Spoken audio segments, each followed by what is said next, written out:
Hey everybody, welcome to the daily update for what is today? 11/11, Tuesday the 11th, 2025. Happy Veterans Day. And yes, you can say Happy Veterans Day. And I would like to say a thank you to anyone out there who serves or has served. I appreciate you greatly every day, not just Veterans Day. Let's just get right to it, should we? Shall we? Let's do it. Okay, so here's what I think was important about today. Yesterday, we had this big up day, and we had this part of the day where we thought, oh, maybe we're rolling over. Right? We lost the opening range right here, and maybe we're rolling over. We firmed up. Then we saw that spread in the moving averages intraday, and then it was off to the races. Today, we were down a little bit the open, which made sense. I have to keep remembering where this camera is.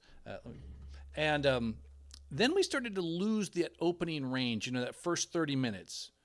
And people were like, and we started to see the spread the other way. But then we did almost the exact same thing we did yesterday. Look at that. We just ran into a literal, concrete platform, whatever you want to call it, because we just could not push lower than this level right there.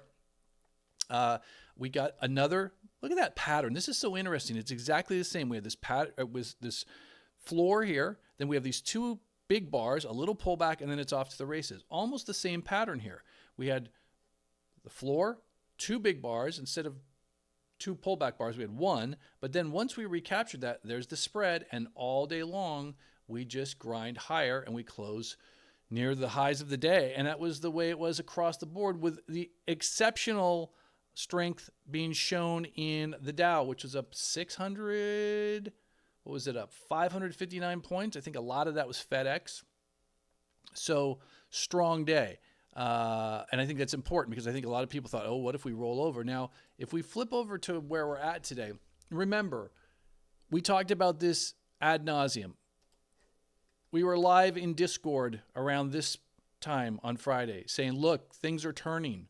We're starting to see spots where you can get involved if you think that this is the low, if you think we're going to start grinding up the rest of the day. And then we saw that day build. And I said, you probably need to get in the names. You needed to be in here because we gap up. And yesterday was a trim day or a raise your stops day.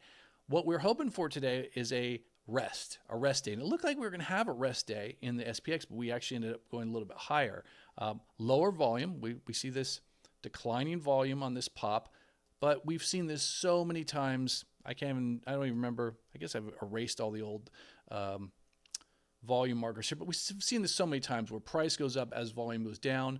You don't generally want that, but if you have to choose between volume action and price action, you always go with price. Price always wins. Now, if we look at the Qs, this is exactly what I wanted to see on the SPX. I love this. This is so exciting. This tight inside day, this consolidation day, not giving this pop back. This gives us a platform from where we can go higher. And you're going to see this in a lot of the names in the watch list in a second, where you know where your risk is. I mean, it depends on how aggressive you are. Is this your risk right here? Just today's bar? Do you want to give it a little bit more, like below yesterday's? It's easy to know if you're wrong. And we like markets like that. Again, declining volume. And that may mean that we need maybe one more day of rest, or we need some sort of catalyst. If we look at the Dow, it's beautiful. I mean, right back to all-time highs. How can you argue with that? And, IWM, this two-bar consolidation is not the worst thing because, again, we held this gap up and we gapped up off of the 50.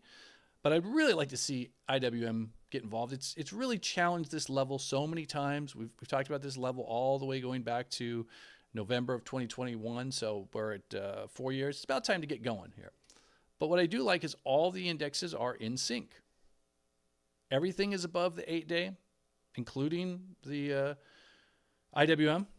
So let's go through the macros, see if we can get some clues that will give us a little hint as to where we're going next. And then we'll go through the watch list, which there's a bunch of names on there that are ready to go. And there's some that finally went, one of which was Apple. I put Apple back on the watch list, I think here. Normally, price will take a stock off the watch list within a day or so. We tried to go on Thursday. came back in. I kept it on the list, tried to go on Friday, kept it on the list, tried to go on yesterday, kept it on the list. The theory is every time you knock on the door up here, you're taking more sellers out of the game, and eventually you'll get a move like this. And so today it paid off, which is nice. So anyway, but let's go through all the macros, and then we'll go through the watch list and see what the changes are and see what the